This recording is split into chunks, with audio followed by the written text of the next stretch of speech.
Hello everyone, friends. আপোনালোক সকলোকে আজি পুনৰ এবাৰ মোৰ ইউটিউব চেনেললৈ আৰু এটি নতুন ভিডিঅ'ৰ সৈতে স্বাগতম জনাইছো। আশা কৰো ভালে আছে বন্ধুসকল। আজিৰ ভিডিঅ'ত মই বিশেষ এটা ৰেমেডিৰ বিষয়ে আলোচনা কৰিবলৈ ওলাইছো আৰু সেই ৰেমেডিটো বন্ধুসকল আপোনালোকে নিজে ঘৰতে বনাই নিজেই ব্যৱহাৰ কৰিব লাগিব আৰু এই ৰেমেডিটো আপোনালোকে একেবাৰে নিৰাপদে ব্যৱহাৰ কৰিব পাৰিব কাৰণ ইয়াৰ কোনো সাইড ইফেক্ট নাই। বিশেষকৈ এই ৰেমেডিটো আপুনি প্ৰাকৃতিক উপাদানেৰে বনাব লাগিব আৰু সেই গুটিকেইটা বস্তু আমাৰ প্ৰকৃতিয়ে দিয়া বস্তু। বিশেষকৈ বন্ধুসকল যদি আপুনি তিনটা সমস্যাৰ ক্ষেত্ৰত বহুত দিন ধৰি সাফাৰ কৰি আছে, যেনেকৈ ধৰক বন্ধুসকল আপোনাৰ লাংছৰ সমস্যা, আপোনাৰ কিডনিৰ সমস্যা বা আপোনাৰ লিভাৰৰ সমস্যা, এই তিনটা বস্তুৰ ক্ষেত্ৰত বন্ধুসকল যদি আপুনি বহুত দিন ধৰি ট্ৰিটমেন্ট কৰি আছে, সাফাৰ কৰি আছে, ঔষধ সেৱন কৰি আছে, হোমিওপ্যাথিক এলোপ্যাথিক তেনেকুৱা বিভিন্ন ধৰণৰ ঔষধ আপুনি সেৱন কৰি এতিয়া হাৰ মানি বহি আছে বা আপুনি এতিয়া ট্ৰিটমেন্ট নকৰো বুলি বাদ দিছে, এনেকুৱা কিবা এটা হৈ আছে বন্ধুসকল। একচুয়ালি কোনেও ট্ৰিটমেন্ট নকৰাকে নাথাকে। আপুনি যদি ভাবিছে যে মই ইমান ঔষধ খালো, এলোপ্যাথিক খালো, হোমিওপ্যাথিক খালো, বিভিন্ন ধৰণৰ ডক্টৰৰ ওচৰত গলো আৰু সেই ঔষধবোৰ সেৱন কৰাৰ পাছতো মই এই সমস্যাৰ পৰা সম্পূৰ্ণৰূপে হাত সাৰিব পৰা নাই, মানে সমস্যাবোৰ আপোনাৰ নিৰাময় হোৱা নাই, মই কম বন্ধুসকল এলোপ্যাথিক হোমিওপ্যাথিক ঔষধতকৈ আপোনালোকে বিনা সাইড এফেক্টত, বিনা পাৰ্শ্বক্ৰিয়াত আপোনালোকে আয়ুৰ্বেদিক ঔষধবোৰ ব্যৱহাৰ কৰিব পাৰে। বন্ধুসকল যদি আপোনাৰ তেনেকুৱা লাংছৰ সমস্যা হৈ আছে, যেনেকৈ আপোনাৰ ধৰক কিবা খালে আপোনাৰ লাংছটো জ্বলা পোৰা কৰে বা তেনেকুৱা লাংছত কিছুমানৰ পানী হয় বা কিছুমানৰ ক্ষেত্ৰত ধৰক আপোনাৰ ভিতৰত আপোনাৰ এন্টি ইনফ্লেমেশ্যন হয়, ভিতৰত মানে সোৱেলিং হৈ থাকে আৰু সেইবোৰৰ পৰা নানা ধৰণৰ সমস্যা হৈ আছে বা আপোনাৰ কিডনিৰ সমস্যা হৈ আছে, আপোনাৰ পেচাবৰ জ্বলা পোৰা থাকে বা আপোনাৰ ভালকে পেচাব নহয়, প্ৰায়ে আপোনাৰ ধৰক পেচাব জ্বলা পোৰা হয় বা তেনেকুৱা পেচাবৰ নানা ধৰণৰ সমস্যা হয়। তাৰ উপৰি বন্ধুসকল যদি আপোনালোকৰ লিভাৰৰ বিভিন্ন সমস্যা হয়, যে আপোনাৰ হজম শক্তি কমিছে বা আপোনাৰ ডক্টৰ দেখুৱাওতে ডক্টৰে আপোনাৰ লিভাৰটো গ্ৰেড 2 বা গ্ৰেড 3 ফেটি লিভাৰ বা তেনেকুৱা কিবা লিভাৰৰ সমস্যা হোৱা বুলি কৈছে আৰু সেই কাৰণে আপোনালোকে বা সেই সমস্যাবোৰৰ কাৰণে আপোনালোকে বিভিন্ন ধৰণৰ ঔষধ ব্যৱহাৰ কৰিছে, তেতিয়াহ'লে মই কম যে আপোনালোকে এবাৰ আজি মই ক'বলৈ যোৱা ৰেমেডিটো ট্ৰাই কৰিব পাৰে।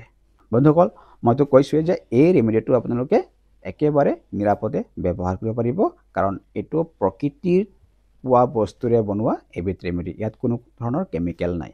বন্ধুসকল আয়ুৰ্বেদিক ঔষধৰ সাইড ইফেক্ট তেনেই নগণ্য, খুব কম। আয়ুৰ্বেদিক ঔষধৰ সাইড ইফেক্ট নাই বুলিয়ে ক'ব পাৰি। এতিয়া কথা হৈছে বন্ধুসকল ভিডিঅ'টো বেছি দীঘল নকৰি এই তিনটা সমস্যাৰ ক্ষেত্ৰত কিডনি, লিভাৰ আৰু লাং, এই তিনটা সমস্যাৰ ক্ষেত্ৰত বন্ধুসকল যদি আপোনালোকে ভুগি আছে এই তিনটা সমস্যা লাংছৰ, কিডনিৰ আৰু লিভাৰৰ, তেতিয়াহ'লে এই ৰেমেডিটো এবাৰ ট্ৰাই কৰিব পাৰে। বন্ধুসকল ৰেমেডিটো আপোনালোকৰ বনাবলৈ যাওঁতে কেইটামান বস্তু আপোনালোকে গোটাই ল'ব লাগিব, বিশেষকৈ 5টা বস্তু আপোনালোকে গোটাব লাগিব। এই 5টা ইনগ্ৰেডিয়েন্টছ দি পেলাই এই ৰেমেডিটো আপোনালোকে বনাব লাগিব আৰু এই ৰেমেডিটো বনাবলৈ যাওঁতে আপোনালোকক অলপ সময় লাগিব, ঠিক আছে, আৰু অকণমান কষ্ট হ'ব বনাবলৈ যাওঁতে। যদি আপুনি এবাৰ কষ্ট কৰি বনাই লয় আৰু যদি সেইটো আপুনি মই কোৱা ধৰণেৰে ব্যৱহাৰ কৰে, মোৰ দৃঢ় বিশ্বাস আপোনালোকে ইয়াৰ পৰা কিবা নহয় কিবা এটা উপকাৰ লাভ কৰিব। বন্ধুসকল আয়ুৰ্বেদিক ঔষধে অকণমান টাইম ল'ব, কিন্তু আপোনালোকৰ এই সমস্যাবোৰ আমাৰ হিউমেন বডিৰ এই সমস্যাবোৰ বা যিকোনো বেমাৰ আপোনাৰ একেবাৰে জন্মৰা দি নিৰাময় কৰিব। ঠিক আছে বন্ধুসকল, এইটো বুজি পালে মই তিনটা অৰ্গেনৰ ক্ষেত্ৰত অৰ্থাৎ তিনটা অৰ্গেনৰ বেমাৰৰ ক্ষেত্ৰত এই ৰেমেডিটো ব্যৱহাৰ কৰিবলৈ কৈ আছোঁ। ঠিক আছে বন্ধুসকল, এতিয়া এই ৰেমেডিটো বনাবলৈ আপোনালোকক যিকেইটা বস্তু লাগিব এবাৰ নোট কৰি লওক আৰু এই 5টা বস্তু লাগিব, এই 5টা বস্তু আপোনালোকে গোটাই সংগ্ৰহ কৰি আনক আৰু কোনটো বস্তু কিমান পৰিমাণৰ লাগিব মই সেয়াও ক'ম। বন্ধুসকল ইয়াৰ বাবে প্ৰথম 1 নম্বৰত আপোনাক লাগিব নেমু, ঠিক আছে, নেমু কিমান লাগিব আপোনাক মই ক'ম। তাৰ পাছত আপোনাক লাগিব যেটোক আমি কওঁ আফুগুটি আৰু ইংৰাজীত কয় পপি সিডছ, ঠিক আছে। তৃতীয়তে আপোনাক লাগিব কেৰম সিডছ, যেটোক আমি অসমীয়াত কওঁ জনি গুটি, ঠিক আছে। 4 নম্বৰত আপোনাক লাগিব আমলখি, যেটোক আমি ইংৰাজীত কওঁ গজবেৰী, আৰু 5 নম্বৰত আপোনাক লাগিব মধুৰিআম গুৱাভা, ঠিক আছে। এই 5টা ইনগ্ৰেডিয়েন্টছ আপুনি সংগ্ৰহ কৰক আৰু প্ৰত্যেকটো বস্তুৰ পৰিমাণখিনি কওঁ শুনক। আপুনি নেমু সিমানখিনি ল'ব লাগিব যাতে আপুনি নেমুখিনি চেপি লৈ পেলাই 1 লিটাৰ ৰস উলিয়াব পাৰে।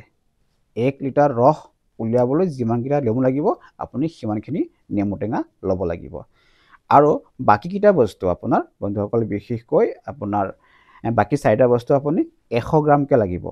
ধৰক আপোনাৰ আফুগুটি, জনিগুটি, আমলখি আৰু মধুৰিআম। এই 4টা বস্তু আপুনি 100 গ্ৰামকৈ ল'ব লাগিব। গোটেইকেইটা বস্তু আপুনি গোটাই ল'লে, ঠিক আছে।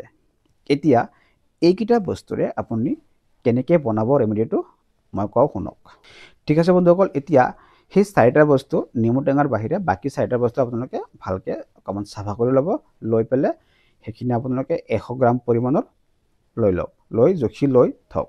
এতিয়া আপুনি 1 লিটাৰ নেমু ৰস উলিয়াই লওক। উলিয়াই লৈ এই 4টা বস্তু আপোনালোকে 100 গ্ৰামকৈ সেই নেমু ৰসত দি দিয়ক। দি লৈ পেলাই এই গোটেইটো বস্তু এটা ভাল পাত্ৰত লৈ পেলাই আপুনি 30 ঘণ্টাৰ কাৰণে থৈ দিয়ক। মিনিমাম 30 ঘণ্টা বা অকণমান বেছি হ'লেও ক্ষতি নাই। কমেও 30 ঘণ্টাৰ কাৰণে এনেকৈ এই 4টা বস্তু আপুনি নেমু টেঙাৰ পানীত বা ৰসত তিয়াই ভালকৈ ঢাকন লগাই পেলাই থৈ দিয়ক, ঠিক আছে। 30 ঘণ্টাৰ পাছত আপুনি সেইটো উলিয়াই আনক। আনি লৈ পেলাই এই পানীখিনি অৰ্থাৎ নেমু ৰসৰ পৰা সেইকেইটা বস্তু আপুনি চেকি উলিয়াই লওক। উলিয়াই লৈ পেলাই নেমু ৰসখিনি আপুনি পেলাই দিয়ক। বাকী যিকেইটা বস্তু আছে এই গোটেইকেইটা বস্তু আপোনালোকে ছাঁত, ৰ'দত নহয় কিন্তু ছাঁত শুকাব। শুকাই লৈ পেলাই সেইটো বস্তু আপোনালোকে কি কৰিব, গোটেইকেইটা বস্তু গ্ৰাইণ্ডাৰত দি পেলাই বা মিক্সাৰ মেচিনত দি পেলাই আপুনি গুড়ি কৰিব। একদম powder type, boric powder type গুড়ি কৰি ল'ব।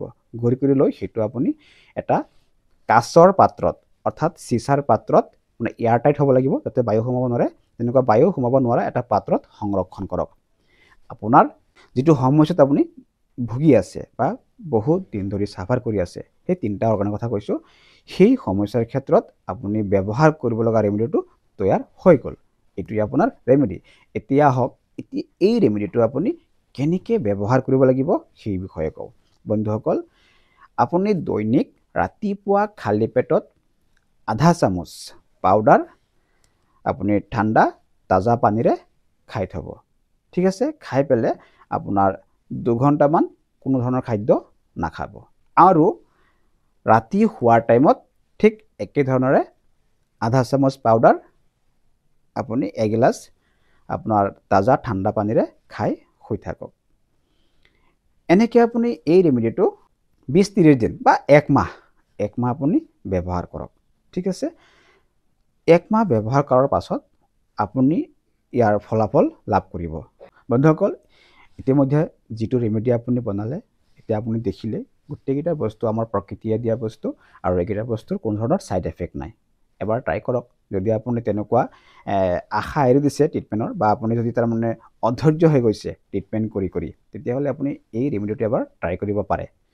বন্ধুসকল, আশা কৰোঁ আজিৰ ভিডিঅ'টো চাই পেলাই আপোনালোকে ভাল পাইছে আৰু ইয়াৰ পৰা কিবা এটা শিকিব পাৰিছে। বন্ধুসকল, যদি ভিডিঅ'টো চাই পেলাই ভাল লাগিছে, লাইক এটা কৰক।